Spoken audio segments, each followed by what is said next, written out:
Hi, and welcome back to Storytime with Bubbo. We're going to continue reading the chapter book, The Wonderful Wizard of Oz by L. Frank Baum.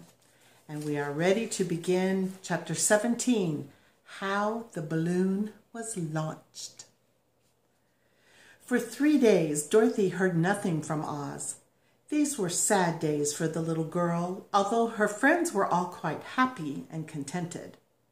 The Scarecrow told them there were wonderful thoughts in his head, but he would not say what they were because he knew no one could understand them but himself. When the Tin Woodman walked about, he felt his heart rattling around in his chest, and he told Dorothy he had discovered it to be a kinder and more tender heart than the one he had owned when he was made of flesh. The Lion declared he was afraid of nothing on earth and would gladly face an army or a dozen of the fierce Kaladas. Thus each of the little party was satisfied except Dorothy, who longed more than ever to get back to Kansas. On the 4th day, to her great joy, Oz sent for her, and when she entered the throne room, he greeted her pleasantly. "Sit down, my dear. I think I have found the way to get you out of this country."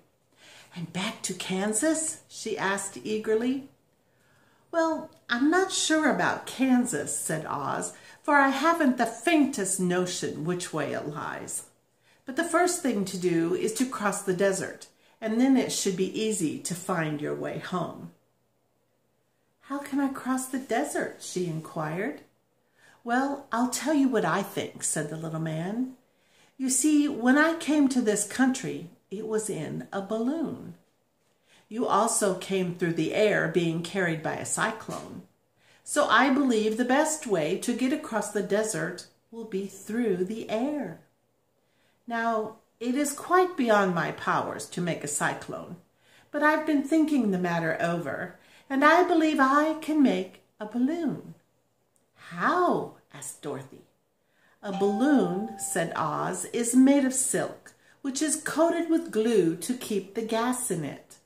I have plenty of silk in the palace, so it will be no trouble to make the balloon. But in all this country, there is no gas to fill the balloon with to make it float."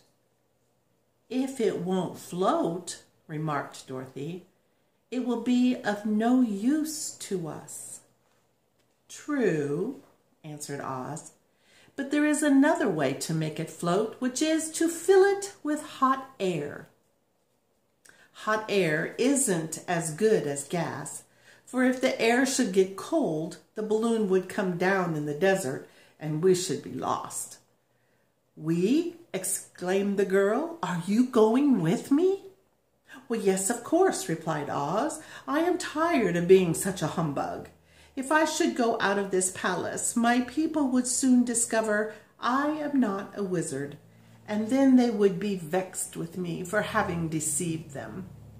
So I have to stay shut up in these rooms all day, and it gets tiresome. I'd much rather go back to Kansas with you and be in a circus again." "I shall be glad to have your company," said Dorothy. "Thank you," he answered. "Now, if you will help me sew the silk together, we will begin to work on our balloon." So Dorothy took a needle and thread, and as fast as Oz cut the strips of silk into proper shape, the girls sewed them neatly together.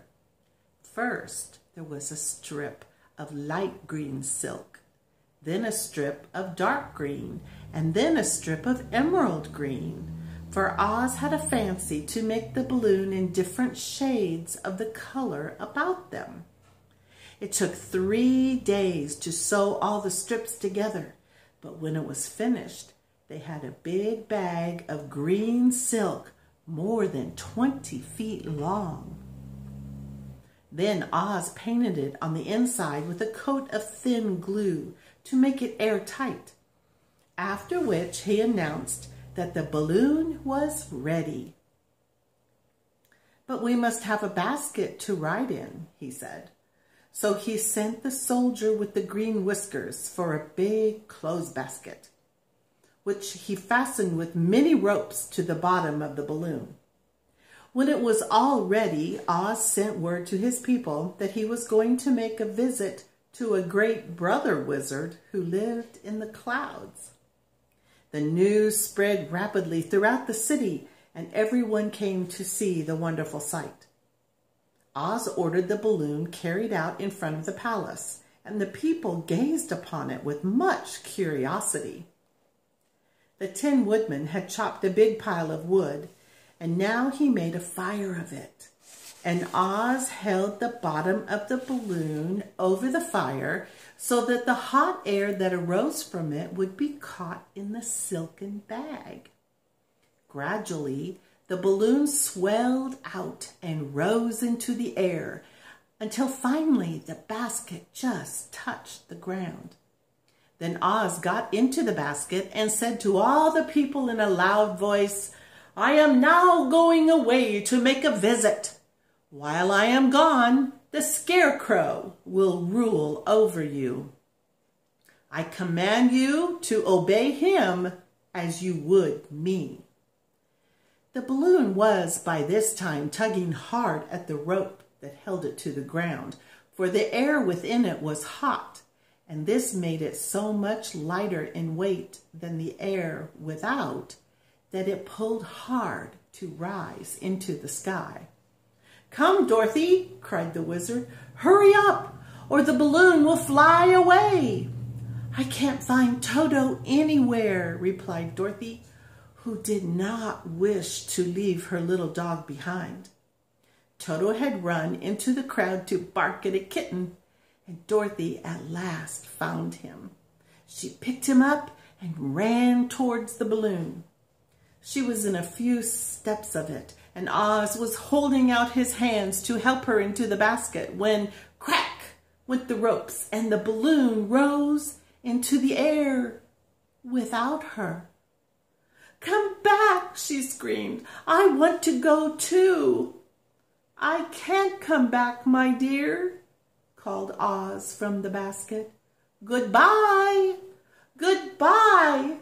shouted everyone, and all eyes were turned upward to where the wizard was riding in the basket, rising every moment farther and farther into the sky.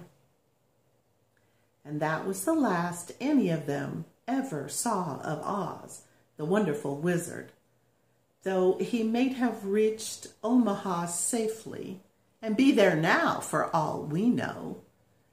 But the people remembered him lovingly and said to one another, "Oz was always our friend. When he was here, he built for us this beautiful Emerald City. And now he is gone, he has left the wise Scarecrow to rule over us."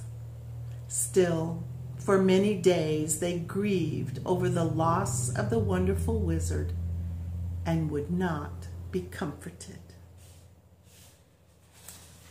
Next time, we will read chapter 18, Away to the South.